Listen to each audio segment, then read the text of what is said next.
안녕하세요. 먼 길을 돌아서입니다. 오늘은 자연의 이름 붙이기에 대한 리뷰 영상을 찍어 보겠습니다. 이미 예고편 영상으로 이 책에 대한 리뷰를 찍겠다고 제가 장담했었습니다. 그래서 오늘 이렇게 영상을 찍게 되었습니다.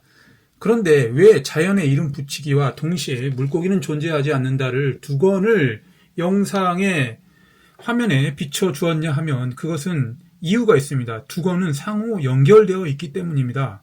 실제로 알라딘 앱 같은 경우 살펴보면 자연의 이름 붙이기와 물고기는 존재하지 않는다가 세트로 구매할 수 있도록 검색되곤 합니다.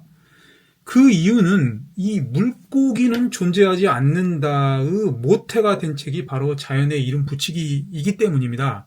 자연의 이름 붙이기가 먼저 세상에 나왔고 이걸 모태로 해서 물고기는 존재하지 않는다가 쓰여진 것이죠. 그런데 국내에서는 물고기는 존재하지 않는다가 먼저 번역되어 히트를 쳤고 그리고 뒤이어서 자연의 이름 붙이기가 이제서야 번역되어 이렇게 국내에 출시되게 된 것입니다. 놀랍게도 두 권의 번역자는 동일인입니다. 자, 그러면 자연의 이름 붙이기를 위주로 한 영상을 지금부터 이야기해 보겠습니다. 먼저 자연의 이름 붙이기를 설명하고 추가적으로 조금이나마 물고기는 존재하지 않는다에 대해서 이야기해 보겠습니다. 자, 그 화면을 키노트로 옮기겠습니다. 자, 이제 키노트로 들어왔습니다. 자연의 이름 붙이기 캐럴 계숙 윤 저자입니다. 자, 화면에서 보이는 사진은 캐럴 계숙 윤의 사진입니다. 벌써 동양계라는 것이 느껴지죠. 캐럴 계숙 윤은 미국 매사추세츠 태생이고 한국계 아버지와 일본계 어머니를 둔 미국인입니다. 과학자 집안에서 태어나 과학자와 결혼하였고 과학자로 살아온 온전한 과학의 인생입니다. 생태학 및 진화생물학자 과학처술가로 활동하고 있습니다. 그렇다면 이 책은 무슨 책이냐? 그것을 초간단히 압축해 보았습니다. 자, 빨간색으로 쓰여진 분류학과 인간, 직관의 상호관계를 나타내는 것이 바로 이 책입니다. 자, 그렇다면 분류학은 또 무엇이고 인간, 직관, 가로 열고 움벨트라고 표현했습니다. 이것은 또 무엇인지 별도로 설명해 볼게요.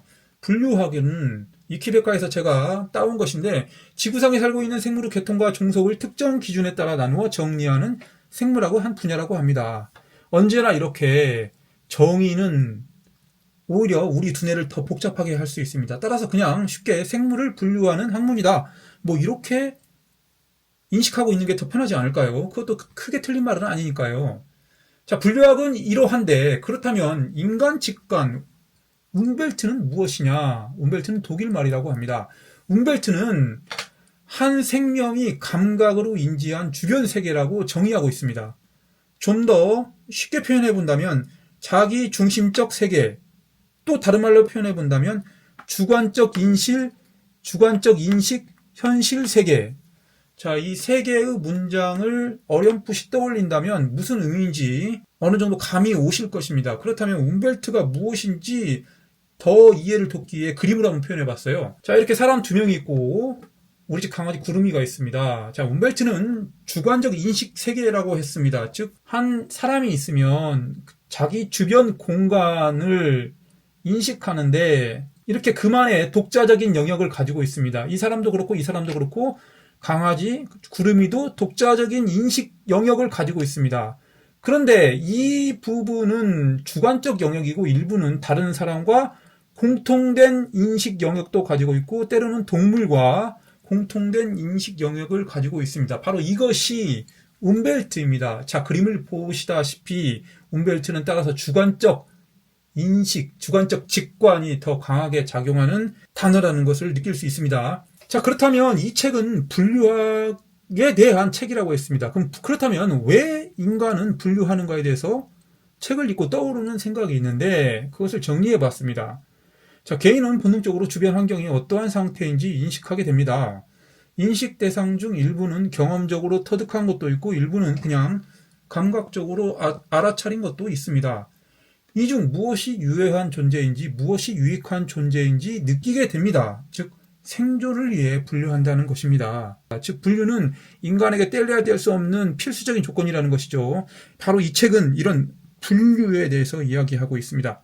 자, 그렇다면 이 책은 분류학에 대해서 이야기하고 있는데 분류학의 역사가 어떻게 흘러나오는지도 이야기하고 있습니다. 이 모든 것을 다 말씀드릴 수는 없고 그냥 최초의 분류는 칼 린나이하우스, 귀족 자기의 이름은 칼 폰 린네, 우리에게는 린네라고 더 잘 알려져 있죠. 자, 이 칼 린나이하우스가 분류학을 창시하여서 꾸준히 이렇게 흘러오다가 도중에 찰스 다윈의 진화론이 가미되면서 20세기 들어와서는 수리분류학, 즉 컴퓨터를 활용한 분류학이 이루어졌고 나아가서 분자분류학으로 발전하게 됩니다. 분자분류학은 DNA 같은 별도의 미시세계에 있는 정보를 활용하여 분류를 하기 시작하는 것이죠.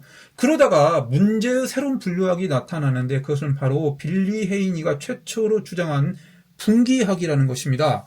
이 분기학이 온통 지금까지 가지고 있는 모든 분류학에 대한 관념을 송두리째 뒤집어 엎고 이 책에서 가장 핵심적으로 말하고 있는 움벨트와 상호 충돌을 일으킵니다. 따라서 분기학이 무엇인지에 대해서는 반드시 짚고 넘어가 보도록 하겠습니다. 자, 분기학이 무엇인가를 알아차리는 것이 이 책 자연의 이름 붙이기라는 책에 대한 대부분을 느낄 수 있고 나아가 물고기는 존재하지 않는다라는 책까지 그 인식 범위를 확장시킬 수 있습니다. 따라서 분기학이 무엇인지 지금부터 설명해 보겠습니다. 저도 분기학이 무엇인지를 이 책을 읽으면서 처음 알았습니다.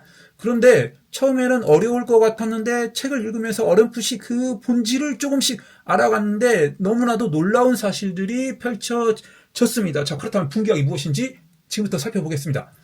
자, 분기학을 또 이렇게 사전적 정의를 한번 제가 찾아봤어요. 한번 읽어볼게요. 참 사전적 정의는 어려운 것 같습니다. 생물체의 계통 유연 관계 혹은 진화 과정을 통해 분기된 종 분류군을 토대로 이들을 분류하고 더불어 이렇게 나누어지는 과정과 그 원인을 규명하는 학문 나무위키에서 나왔습니다. 너무나 어렵죠. 문장이 길면 해석하는데 어려움이 생깁니다. 이렇게 설명하면 아무도 모르니까 지금부터 제가 나름대로 차분히 설명해 보겠습니다. 자, 이것이 분기학입니다. 분류생태학이라고 하고 이렇게 생명의 나무 비슷한 이렇게 줄기가 있죠. 이렇게 어디 최초의 생명체로부터 이렇게 계속 가지를 뻗어서 분기를 하는 것입니다. 우리 인간 쪽을 한번 볼까요? 휴먼, 몽키 있습니다. 자, 인간과 원숭이는 어느 특정 공통 조상을 가지고 거기서부터 이렇게 분류되었다. 자, 이것이 대략 분기학이라고 말씀드릴 수 있는데 이 그림만으로 제가 설명하고자 하는 것은 아니에요. 이것은 그냥 분기학이 이런 계통 체계를 가지고 있다라는 것을 설명드리기 위해서 이 그림을 활용해 봤습니다. 자, 그러면 이 책에서 그리고 물고기는 존재하지 않는다라는 책에서 그토록 충격적이게 다가왔던 물고기는 존재하지 않는다에 대해서 한번 설명해 보겠습니다. 여기 세 개의 그림이 있습니다. 연어, 페어, 소가 있습니다. 우리는 움벨트, 즉 직관적으로 연어와 페어는 같은 물고기라는 것을 인식하고 그 다음에 이 두 종과 소는 전혀 다르다는 것을 말 안 해도 압니다. 이것은 어린 아이에게 물어봐도 분류할 수 있습니다.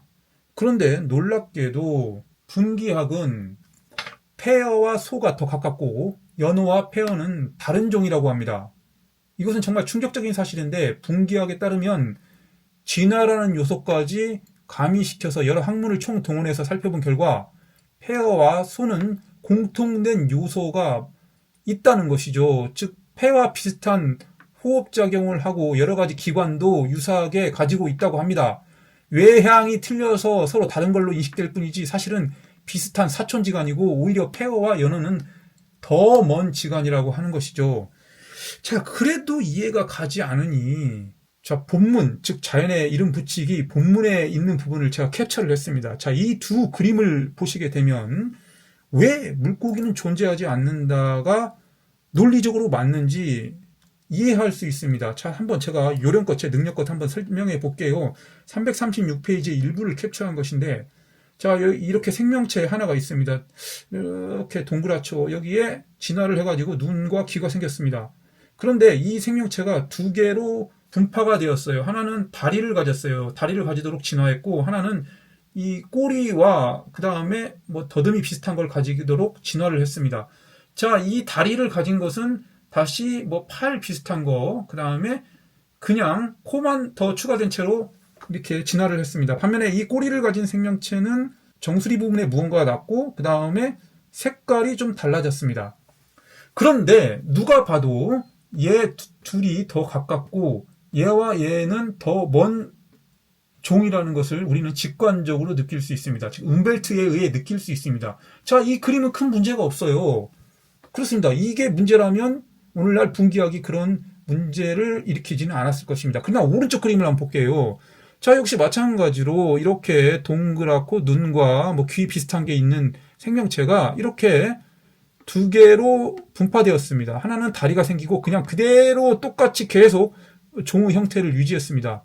그런데 이쪽 것은 이렇게 꼬리가 생겼어요. 꼬리가 생기고 더듬이가 생겼습니다. 다시 얘가 진화를 해가지고 얘는 머리 제일 윗부분에 또 동그란 게 났고 얘는 그렇지만 이 더듬이 팔 비슷한 게 나뭇잎 모양 비슷하게 이렇게 생겨났습니다. 얘는 얘대로 진화를 했는데 그냥 꼬리에 뾰족뾰족한 것만 났고 얘는 전혀 다른 새로운 환경과 맞닥뜨리다 보니까 그 환경에 맞추어서 이렇게 형태가 상당히 달라지도록 진화를 했습니다. 그러나 얘의 본질은 이렇게 이걸 동시에 가지고 있고 그 다음에 더듬이가 커졌을 뿐이지 더듬이를 가지고 있고 꼬리도 여전히 가지고 있습니다. 즉 얘로부터 이렇게 진화한 얘는 얘와 사실상 사촌지간 더 가깝고 얘는 얘보다는 완전히 더 먼 관계라는 것입니다. 그러나 우리의 직관으로 바라봤을 때는 얘와 얘가 더 가까워 보이고 얘와 얘는 더 멀어 보입니다. 그러나 분기학적으로 바라보면 이 둘이 더 가까운 사촌지간이고 얘는 멀어진다는 것이죠. 자, 이런 논리로 인해서 폐어와 소가 더 가깝고 폐어와 연어는 같은 물고기임에도 서로 멀리 떨어진 존재라는 것이죠. 자, 이 그림을 통해서 어느 정도 이해가 됐을 거라고 생각합니다. 자, 이것이 그토록 우리가 궁금해하던 물고기는 존재하지 않는다에 대한 분기학의 이론이었습니다. 문제는 이것이 우리의 직관과 어긋나는데 논리적으로는 맞다는 것입니다. 그러니까 반박을 못하는 것이에요. 자, 그러면 그래도 이해가 가지 않을 것 같으니까 제가 실생활을 좀 더 접목시켜서 자동차는 존재하지 않는다라고 한번 표현해봤습니다. 이건 또 무슨 말이냐? 아까 전에 제가 설명드린 것과 거의 비슷하지만 한번 이렇게 표현해봤습니다. 자, 내연기관 엔진을 단 대표적인 차 포르쉐 911이 있습니다. 그리고 요즘은 가장 많이 팔리는, 세계에서 가장 많이 팔리는 엔진, 전기모터 엔진을 단 테슬라 모델 3가 있습니다. 자, 둘은 다 자동차죠. 이건 부정 아무도 안 합니다. 누가 물어봐도 둘은 자동차입니다. 그렇지만 하나는 내연기관 엔진을 쓰고 하나는 전기모터 엔진을 쓴다는 차이점은 분명히 알고 있습니다. 자, 그렇다면 동력기관이라는 진화 관점에서 제가 이야기를 해보겠습니다. 자, 서로 다른 동력기관입니다. 그것은 내연기관과 전기모터는 서로 다른 동력기관입니다. 자, 내연기관은 바로 토마스 뉴커먼이 이렇게 발명을 해서 진화 과정을 거쳐 오늘날 이루었고, 그 다음에 전기모터는 마이클 패러데이가 이와 같은 전자기력의 힘을 이용해서 모터도 진화를 했습니다. 그렇다면 토마스 뉴커먼은 어떤 식으로 진화를 거쳤냐? 자, 이렇게 최초에는 전기기관을 만들었어요. 자, 그러다가 이것이 오늘날 우리가 잘 알고 있는 포르쉐 911에 달린 이처럼 비슷한 내연기관으로 진화했습니다. 자, 여기까지는 잘 따라오셔야 돼요. 자, 그리고 전자기력이라는 엔진, 마이클 패러데이가 전자기력의 어떤 인위적인 조정성을 가미했더니 회전력이 발생하더라. 그래서 그것을 이처럼 현대의 전기모터로 진화시켰습니다. 자, 그렇다면은 아까 물고기는 존재하지 않는다 같은 관점으로 바라본다면, 즉 자동차의 관점으로 바라보지 않고 동력기관의 관점으로 우리는 진화를 바라본다면, 자, 내연기관 자동차와 발전기, 그 다음에 양수펌프, 선박엔진, 굴삭기, 경운기와 같은 종이라는 거예요. 왜냐하면 내연기관 동력장치를 써서 이 모든 것들이 움직이기 때문이죠. 반면에 오른쪽을 볼까요? 자, 전기모터를 쓰는 전기자동차, KTX, 엘리베이터, 에스컬레이터, 헤어드라이기, 세탁기, 전동칫솔은 모두 같은 종이라는 겁니다. 왜냐하면 전기모터를 쓰기 때문입니다. 그렇다면은 내연기관 자동차 포르쉐 911과 전기자동차 테슬라 모델 3는 우리가 언뜻 자동차로 분류했지만 사실은 다른 종이라는 것이에요. 즉 전기자동차 테슬라는 놀랍게도 헤어드라이기와 더 가까운 친척 관계다.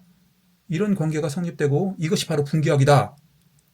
라고 말씀드리겠습니다. 이것을 다시 좀 더 쉽게 표현한다면 자동차는 존재하지 않는다. 즉 진화의 개통수는 테슬라와 헤어드라이기를 더 가까운 존재로 취급하고 포르쉐는 더 먼 다른 것으로 취급한다.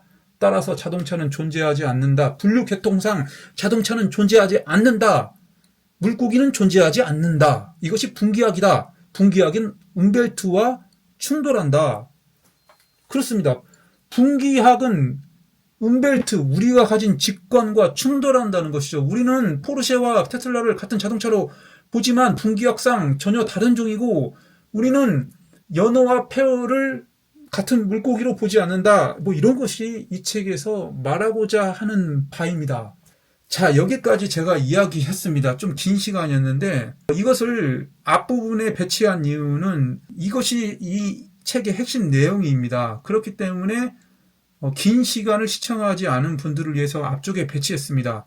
제 영상이 재미없거나 지루하시다면 이제부터는 듣지 않으셔도 큰 상관은 없습니다. 우리는 분기학과 움벨트에 대한 개념만 알고 있어도 이 책을 거의 대부분 읽었다고 말씀드릴 수 있습니다. 하지만 제 이야기가 그래도 들어줄 만하다, 아니면 제가 열심히 하는 게 측은해서라도 들어보겠다 하시는 분은 계속해서 시청을 바랍니다. 그러나 긴 시간이 될 것이라는 것은 제가 미리 예고드립니다. 자, 줄거리 요약 1장부터 시작하겠습니다. 자, 린나이아우스는 분류과학을 창조했습니다. 자신의 자연 질서에 대한 개인적 지각을 근거로 체계를 구성했습니다. 그것은 그 옛날 평생을 자신의 한정된 공간에 거주하며 감각적으로 사물과 생명을 구별해내던 그 태고적 본성과 유사했습니다. 린나이아우스는 이 타고난 감각을 토대로 28살, 즉 1735년에 자연의 책이라는 기념비적인 책을 완성해 세상에 내놓았습니다. 린나이아우스 책들이 과학적 분류와 명명의 고전으로 추앙받는 이유는 최초의 책에이거나 유일한 책에 이어서가 아니라 너무나 진실 같다는 느낌을 주기 때문입니다. 이것이 바로 인간에게 부여된 본성, 움벨트의 발현입니다. 즉 최초의 분류 창조자는 린나이아우스고 그는 움벨트를 통해 너무나도 사실적인 분류학을 창조했다. 이것이 1장의 요약이죠. 자, 줄거리 요약 2장입니다. 다윈은 세상을 뒤집을 새로운 이론, 진화론 발표에 앞서 별도의 연구가 필요했습니다. 그 연구 대상은 따개비였습니다. 린나이아우스는 이미 따개비를 조개과로 분류한 바 있었습니다. 당연히 그래야 했을 것입니다. 직관적으로 그래야 했다는 것이죠. 다윈은 엄청난 양의 따개비를 연구하기 시작했고 분류 작업에 돌입했습니다. 별로 어렵지 않아 보였던 그 작업이 다윈을 혼란 속으로 몰아갔습니다. 다윈은 따개비 연구 이전에 이미 비그루를 타고 항해를 했었고 그 마음속에 이미 진화의 개념이 자리 잡고 있었는데 따개비는 정적인 생명체가 아니라 진화의 생명체였으며 이것은 따개비가 어떠한 계통 분류군에 속한다는 정의를 내리기 어렵게 했습니다. 즉 지금 누군가 바라보고 분류 지으려는 생명은 흐르는 시간 속에 한 컷의 정지 화면에 불과한 것입니다. 영원히 이어져 있는 필름을 사용하지 않고 가변적인 분류 차트가 필요한 것입니다. 이로써 다윈은 우리가 감각으로 자연의 질서를 분류해왔던 것을 버리고 진화적 관점에서 생명을 분류해야 하는 기반을 닦아놓았습니다. 설마 이것이 훗날 물고기를 없애버릴 줄은 몰랐지만 말입니다. 자, 이 장은 다윈이 진화론을 세상에 내놓으면서 진화론이 분류학에 끼어들었습니다. 그리고 훗날 분기학의 어떠한 단초를 제공하게 되는 것이죠. 제3장입니다. 이런 혼란 와중에 가뭄의 단비가 내렸습니다. 바로 종이었습니다. 그래, 맞습니다. 계문, 강목, 과속종의 그 종입니다. 다윈조차 종은 명확히 정의할 수 없는 실체라고 얘기했지만 분류하고 거장 마이어는 오히려 종을 기회로 삼았습니다. 진화의 관점에서 종은 움직이고 있는 표적이자 흐르는 강의 한 부분처럼 상시 변화하는 것이므로 그가 분류하고자 하는 특이한 시점에 포착한들 그건 답이 아니게 되었습니다. 그럼에도 마이어는 분류학을 되살리기 위해 종을 깔끔하게 정의하고자 했습니다. 마이어는 뉴기니의 어느 지역에서 원주민들과 자기가 직관으로 구분한 새의 종류가 거의 일치한 것을 보고 확신했습니다. 즉 자연을 보고 느낀 것, 그리고 그것을 믿는 것이 종의 구별법이었습니다. 덧붙여 마이어는 종에 대한 한 가지 구체적인 확신을 던져줬습니다. 이종 교배가 불가능할 때 그 개체는 종으로 구별지어진다는 것입니다. 그런데 이마저도 문제에 봉착했습니다. 과연 실험적으로 이종 교배 여부를 확인할 수 있는지 문제와 교배의 방식은 생명체 간에도 여러 방식이 있다는 것이었습니다. 이를테면 복제 번식하는 종이었습니다. 제3장은 이 마이어가 분류학에 대한 연구 성과를 나타낸 것인데 이 종에 대한 분류의 애매모호함을 강조했습니다. 자, 사장입니다. 움벨트는 세상에 대한 인식과 분류에 대한 축복이었습니다. 백인이든 남태평양 섬나라 사람이든 거의 동일한 움벨트를 가지고 있는 것처럼 보였습니다. 다시 말하면 인간이라는 종 모두가 공유하는 뿌리 깊고 심오한 근본적 유사성이 있다는 것입니다. 이러한 유사성은 생명에 이름 붙이기에서 명확히 드러납니다. 아무에게나 들어본 적 없는 언어로 명명된 새와 물고기 이름을 보여주고 어떤 것이 물고기인지 새인지 맞춰보라 한다면 꽤 정답이 많습니다. 자, 움벨트에 대한 내용을 다시 한번 강조했습니다. 줄거리 요약 5장입니다. 이쯤 되면 무언가 분류를 담당하는 뇌 기능이 별도로 존재한다는 추론이 가능합니다. 이것은 여러 명의 뇌 환자를 통해 실체로 밝혀졌습니다. 뇌가 다치거나 이상이 생긴 후 회복한 환자들 중에 신기하게도 다른 모든 기능은 정상적으로 회복되었음에도 생명체를 구분하지 못하는 경우가 있었고 반대로 생명체는 구분하는데 무생물체는 구분하지 못하는 경우도 있었습니다. 즉 뇌에는 움벨트 특정 부분이 있다는 것이 거의 확실해졌습니다. 즉 움벨트는 실제하는 것이라는 것이죠. 분류는 세상이 어떠한지를 알아내는 것이고 분류를 수행하지 못하는 것은 세상과 동떨어지는 것이므로 생존할 수 없다는 문제로 귀결됩니다. 나아가 분류는 생존뿐만 아니라 번식하기 위해서도 필요합니다. 특히 아기들은 생명체에 엄청난 호기심을 느끼고 어른이 인식하기도 전에 이미 생명의 분류를 하며 습득해 나가고 있습니다. 즉 몇 번의 인식 단계만 거치게 되면 아기는 그 분류에 속하는 범주들을 인식한다는 것입니다. 자, 5장은 인간에게 내재된 분류, 움벨트의 본질에 대해서 이야기해 보았습니다. 자, 6장은 5장과 비슷함으로 건너뛰었습니다. 줄거리 요약 7장입니다. 분류학의 일대 큰 변화가 있었습니다. 바로 컴퓨터를 통한 분류학이었습니다. 각 종간의 차이를 숫자화시켜 그것을 공식에 대입하여 데이터화하여 분류하는 작업입니다.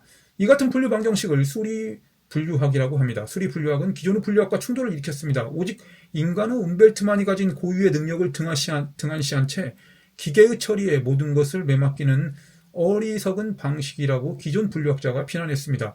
수리 분류학은 합리성과 이성의 승리라고 얼핏 여겨질 수 있으나 인류 생존과 함께했던 움벨트를 저버리는 것의 시발점이 되었습니다. 자, 이제부터는 20세기 들어와서 수리 분류학이 생겨났고 점차적으로 움벨트에 의한 직관에 의한 분류학이 점차 소외받기 시작하고 있습니다.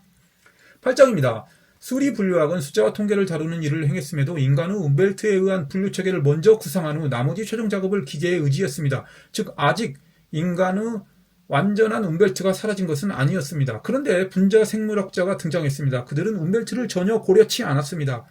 눈에 보이지 않는 것들, 즉 DNA와 같은 특별 분자에 집착했습니다. 더욱 놀라운 것은 이전 분류하고 동일 속 또는 동일 종에서 상대 비교에 국한하였다면 분자 분류학은 단백질이라는 단어 하나로 완전히 다른 객까지 포섭하여 비교할 수 있습니다. 이를테면 곤충에도 단백질 분자가 있을 것이고 사슴에도 있을 것입니다. 이제 분자 분류학 학자들은 모든 생물의 질서를 한꺼번에 들여다볼 수 있게 되었습니다. 드디어 미시 세계를 바라보는 분자 분류학이 등장했고 점차적으로 움벨트와 완전히 멀어지게 되었습니다. 자, 9장입니다. 전통적인 움벨트에 기반한 분류학이 저물어가고 새로운 분자 분류학이 자리 잡고 있던 시절 갑자기 분류학 전체를 뒤집어 분란을 초래하는 빌리 헤이니가 등장했습니다. 그는 진화에서 미처 인식하지 못하고 놓쳐버린 부분을 찾아냈습니다. 그는 특정 경우 공유하는 유사성에 기반한 진화를 통해 그 많은 분류를 시작했습니다. 얼핏 보면 어처구니 없는 분류 체계입니다. 연어와 폐어가 다른 종이고 폐어와 소가 같은 종으로 분류됩니다. 이는 움벨트를 저격해버린 방식입니다. 문제는 이론과 논리를 따라가다 보면 이 방식이 옳다는 것입니다. 빌리 헤이니의 이론은 묻혀버릴 수 있었으나 라르스 프린든이라는 곤충학자가 이 이론을 세상에 더 넓게 퍼뜨렸습니다. 이제 기존의 분류 체계는 저 멀리 원시적인 것이 되었고 아무도 예상치 못한 분류가 시작되었습니다. 이들을 분기학자라고 부릅니다. 이들은 물고기가 없다고 말하는 것이 아닙니다. 물고기는 있는데, 즉 연어도 있고 폐어도 있는데 단지 그 모든 물고기들이 한 분류군에 있지 않다는 것입니다. 그들은 따로따로 분류에 속해 있다는 말입니다. 물고기를 한 분류에 넣고 싶다면 더 큰 분류 체계에 포괄해야 합니다. 이제 사람과 물고기는 같은 분류고 새는 공룡의 후손이 됩니다. 드디어 문제의 분자 분기학에 대한 이야기였습니다. 줄거리 요약 마지막 10장, 11장입니다. 자, 이렇게 움벨트와 분기학의 충돌이 일어났고 저자는 무언가 마무리를 하고자 했습니다. 생명의 분류와 명명을 과학에 전적으로 전가시키면서 우리는 움벨트를 훼손시켜가고 있습니다. 더 깊은 과학 지식은 생명 세계를 훼손하는 것이 아니라 그 세계를 더 깊이 이해하게 해줘야 합니다. 움벨트 고갈은 생명의 무관심으로 이어져 생명의 고갈을 야기시키고 있습니다. 훗날 우리는 그 대가를 치를 것입니다. 생명에 대한 관심과 보존을 위해서는 과학과 조화된 움벨트 회복이 필요합니다. 그러나 움벨트는 맥없이 멈춰버리지 않을 것입니다. 움벨트는 우리의 세계의 도처에 남아 인간의 모든 일상과 상호 조화되어 영원히 나아갈 것입니다. 즉 저자는 분류학이 과학의 기반을 놓고 많은 발전을 이루었지만 즉 움벨트를 놓쳐서는 안 될 것이고 그것이 생명에 좀 더 친숙하게 다가가는 것이고 그리고 움벨트는 영원히 우리와 함께 할 것이므로 움벨트와 과학이 상호 공존하고 조화롭게 나가야 된다는 것을 강조하면서 이야기를 마치고 있습니다. 자, 이상이 줄거리였습니다. 그러면 책에 대한 저만의 이야기를 한번 펼쳐보겠습니다. 미지의 영역을 파헤친 과학자는 그것을 대중에게 알리는 역할이 필요한데 그러기 위해서는 글쓰기 능력이 필수입니다. 그 두뇌에 새롭게 자리 잡은 실체를 세상 밖으로 꺼내기 위해 전문 용어는 일부 특정 집단, 즉 과학자까지만 영향을 미칠 것입니다. 더 멀리 펼쳐지기 위해서는 가장 보편적인 일반어로 글을 써야 합니다. 캐럴 계속 윤이야말로 뛰어난 적합자라고 말씀드릴 수 있습니다.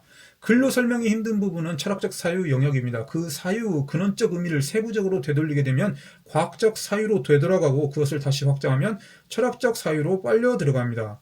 유럽인은 너무나 짧은 기간, 즉 100년에서 200년 동안 너무나 멀리 그들의 세상을 만들었습니다. 그 후유증이 없을 리 없습니다. 과학적 분류 또한 너무나 빨리 맞닥뜨린 세상에 너무나 빠른 분류체계 구사가 일으킨 풍파도 존재합니다.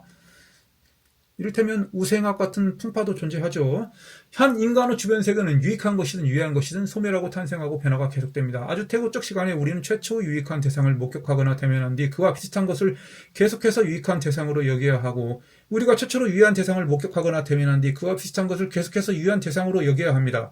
그래야 내가 생존할 가능성이 커집니다. 이처럼 비슷한 대상을 구별할 짓는 능력은 우리가 수십만 년이 지난 후에도 여전히 이 지구에 존재하고 있는 이유입니다. 대상을 분류하는 능력은 애초에 타고난 것이고 그것으로 인한 추측은 오해보다는 진실에 더 가깝습니다.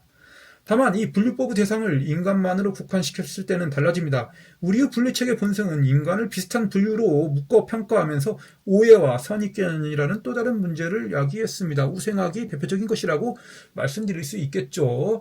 과학자들이 굳이 그렇게까지 집요하도록 구분하고 정의 내리는 확언하는 이유는 무엇이란 말입니까? 그것은 실제로 인간의 삶에 필요한 이유도 있겠지만 그 너머에 인간이라는 종이 가진 탐욕이 자리 잡고 있습니다. 즉 내가 구분했다, 내가 정의했다라는 탐욕 말입니다. 각 생명체는 별개의 인식기관을 통해 각자의 움벨트가 있습니다. 인간의 움벨트와 개의 움벨트는 다릅니다. 개는 냄새와 소리를 주무기로 움벨트를 형성하고 인간은 시각과 촉각, 청각 등을 활용합니다. 다시 말하면 인간과 동물은 달리 생존에 필요한 부분 이상으로 분류하는 것이고 그것은 인간이라는 종은 이제 자연계에서 생존을 위한 진화가 아니라 욕망이라는 별도의 특이성이 가미되어 전혀 다른 진화 과정을 받고 있는 생명체라고 해석하고 싶습니다. 즉 인간은 수십억 년간의 진화의 어떤 보편성을 완전히 뛰어넘는 새로운 종이라고 말씀드릴 수 있죠. 그 기반에는 탐욕이 진화를 부추기고 있다고도 덧붙이고 싶습니다. 자, 이상이 이 책에 대한 모든 내용을 아주 길게 제가 이야기해 보았습니다. 여기까지 들으셨다면 정말 너무나도 고맙고 감사하고 존경드리고 싶습니다. 마지막으로 책 평가를 내리고 싶습니다. 놀랍습니다. 경이롭습니다. 왜 읽어야 하는지 일깨워줍니다. 읽기 전후에 바라보는 세상은 차이가 있습니다. 이것은 문학이자 과학이고 그 복합체입니다. 그리고 캐럴 계속 윤에게 존경스럽다는 말을 전해드리고 싶습니다. 자, 이상이 자연의 이름 붙이기에 대한 저의 기나긴 이야기였습니다. 너무나도 기나긴 이야기가 오히려 흥미를 반감시킬 수 있을지 모르겠습니다. 끝으로 이 물고기는 존재하지 않는다를 지나칠 수가 없습니다. 자, 이 책은 자연의 이름 붙이기에서부터 영감을 얻어 룰루 밀러가 집필하여 엄청난 국내 데이트를 야기시켰죠. 저는 안타깝게도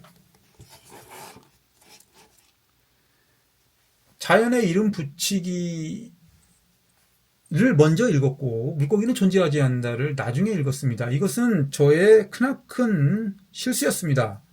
제가 두 권을 모두 읽어본 결과 물고기는 존재하지 않는다를 먼저 읽어야 되고 자연의 이름 붙이기는 뒤이어 읽어야 됩니다. 그것이 오히려 이 책의 흥미를 계속해서 지속시킬 수 있습니다. 왜냐하면 자연의 이름 붙이기를 통해서 물고기가 존재하지 않는다에 대한 이유를 너무나도 명확히 알아버렸고, 그리고 움벨트라는 존재에 대해서 알아버린 상태에서 물고기는 존재하지 않는다를 읽었을 때는 그 흥미가 급격하게 떨어져 버립니다. 더군다나 물고기는 존재하지 않는다는 대히트작으로서 이미 유튜브나 여러 영상 매체 그리고 서평에서 제가 대부분의 줄거리를 알고 있는 상태였습니다. 그렇기 때문에 물고기는 존재하지 않는다는 저에게 어떠한 감흥을 주기가 어려웠습니다. 그래서 재미가 없었어요. 물론 책이 나쁘다는 이야기는 아닙니다.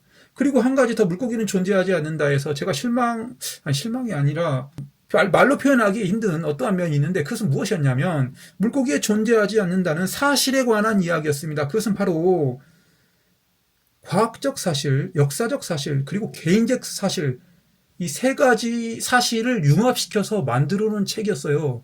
사실이란 무엇이냐? 이제는 나이가 들다 보니까 도대체 무엇이 사실이고 사실이란 무엇이고 사실은 존재하기는 하는지에 대한 의문점이 듭니다. 그렇기 때문에 사실이라는 단어 앞에는 어떠한 사실이라는 것을 붙여야 합니다. 즉 역사적 사실, 즉 역사, 바라보는 관점에 따라 사실은 달라질 수 있고, 과학적 사실, 과학은 계속 진보하고 새로운 것이 발견되면 과거 이론은 폐기되는 것이죠. 즉 과학적 사실도 변하는 것이죠. 개인적 사실은 각 개인마다 주관의 영역에 따라 달라집니다.